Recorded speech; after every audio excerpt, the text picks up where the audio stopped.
What's up, folks? It's your boy Bob Hollywood back with another exciting review. Today's review is going to be of the Star Wars Black Series figure Tala Durith. I'm assuming I'm pronouncing that name. And underneath that is parentheses Imperial Officer. This figure is from, again, the Star Wars Black Series collection, but specifically is from the Star Wars Obi-Wan Kenobi television show. On the front of the box, we see that first off, this figure came from Ollie's for $9.99. I bought this relatively recently. This is being recorded at the end of July, but I'm not sure when you'll see this figure. But yeah, we see the figure. We see some warnings on the front, plastic-free packaging. We turn the box to the left. We see an artwork of the actor, and it looks like there is a ship flying above her, and maybe some mountains or buildings. Her name. On the other side of the box, again, this time we see the figure again and more, letting you know about the plastic-free packaging. On the back of the box, who would have thunk it? Once again, it is the figure, and it gives us a bio, but not of the character, but of the Obi-Wan series in general. Obi-Wan Kenobi is set years after the dramatic events of Star Wars: Revenge of the Sith, where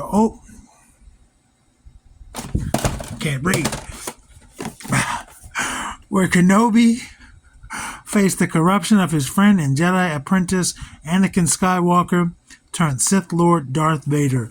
If we raise the box up, we see there's a bunch of legalese, and on the bottom it's going to be even more legalese, and this time with the barcode. I do not know the name of this actor, but I know that she is a character, well, she played a character on Game of Thrones. Is it Ilaria Sand? I think that's the name of the character. But anyway, I'm going to free her. Cersei imprisoned her. Now I'm going to free this character from her plastic prison. BRB.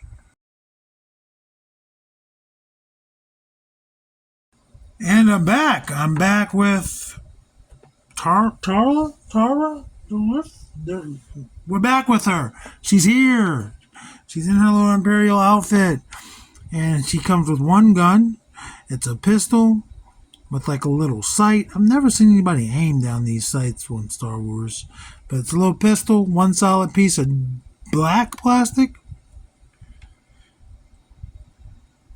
I don't know if this has come with someone already, but it came with her. This character whose name I have forgotten already, but it goes in her hand, no problem.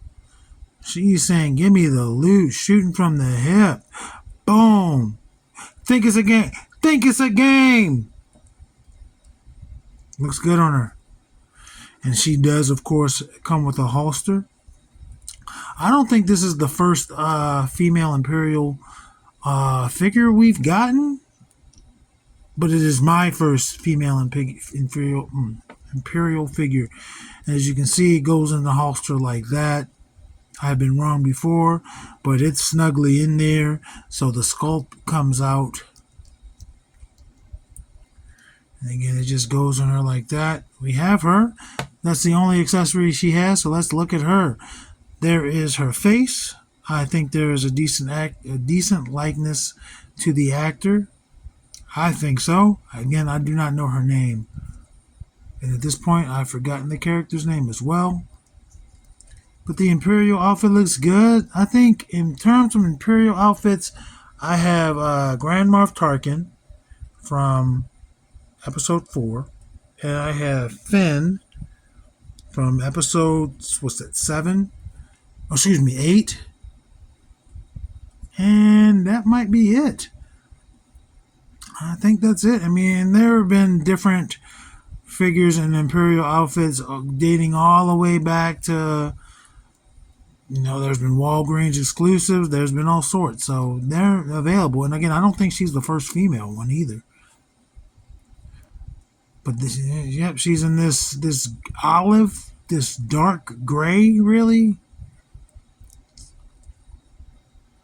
The hat doesn't come off. Actually, I also have the guy from Harry Potter. The oldest Harry Potter brother. I can't think of the Star Wars character's name. But yeah, there's some ranking there. I don't know what that means. belt with silver, black. So basically just a few colors, mostly gray and black with some silver, red and blue throughout. Got a little excess plastic there along her chin. Not as egregious amount, but noticeable. Looks like dark brown hair. Mashy. Dark brown hair. Come on. Come on. Focus. Focus on her. Not the background. Yeah, you just have to look at my ashy calluses and it still doesn't want to focus on the side of her head.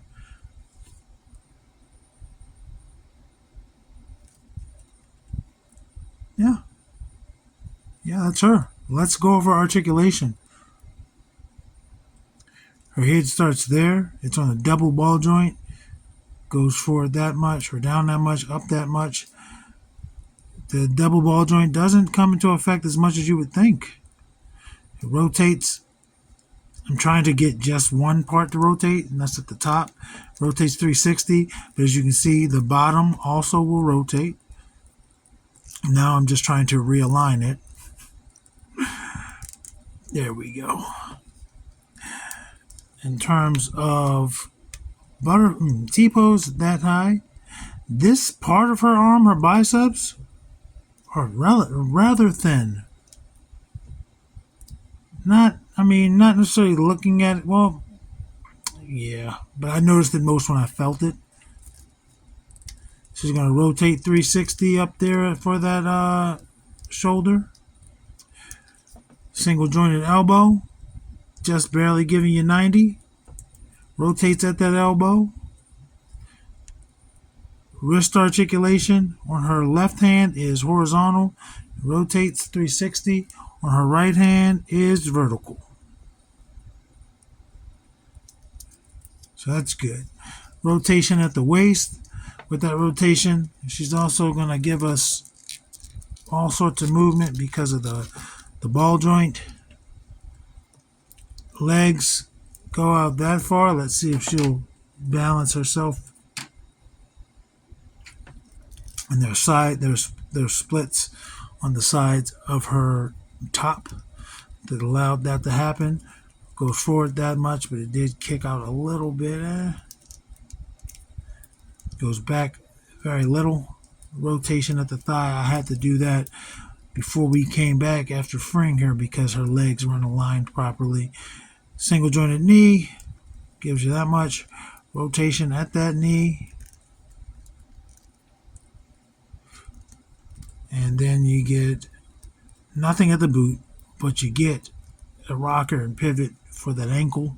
Had to work with those. I thought maybe she was going to break when I was trying to free up her ankles. So I was thinking I'd buy another one of these for the lower legs, the lower half. These pants, I was thinking about doing a Cassandra Nova, and that lower half would work. Of course, we'll see if Hasbro releases their own, but I still want like the comic version. So there's her. Let's get her height. Let's do that. Her height is 5 3/4. It's probably about average for a Star Wars Black Series. I don't know why they're so small. And let's compare her to Vixen and Andra. Whoops. She's just barely coming past their shoulders. It's cool though. We knew that. And let's compare her now to the tallest people in the review crew, Titus O'Neil and Roadblock. And she is not even coming to Titus's shoulders, but she does make it past Roadblocks. So that's good.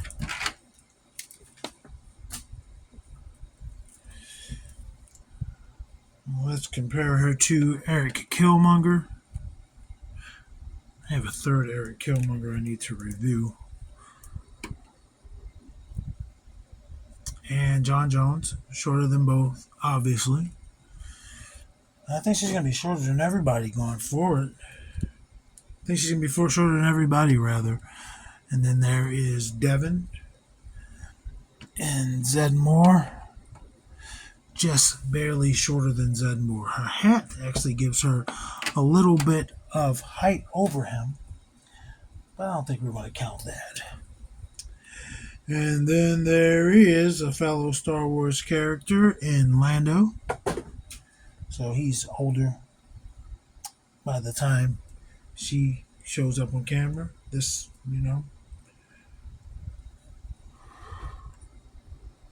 And Lucio. And Lucio, again, just barely taller than, well, if I'm counting her hat, I have to count his hair, I guess. But if he had no hair, they'd be about the same height in terms of top to bottom. So this is this character. I threw her box across the room. So I don't know her name. Tara? Durith? Tala? I don't know, folks. It doesn't matter. Thank you. Action figures speak louder than words.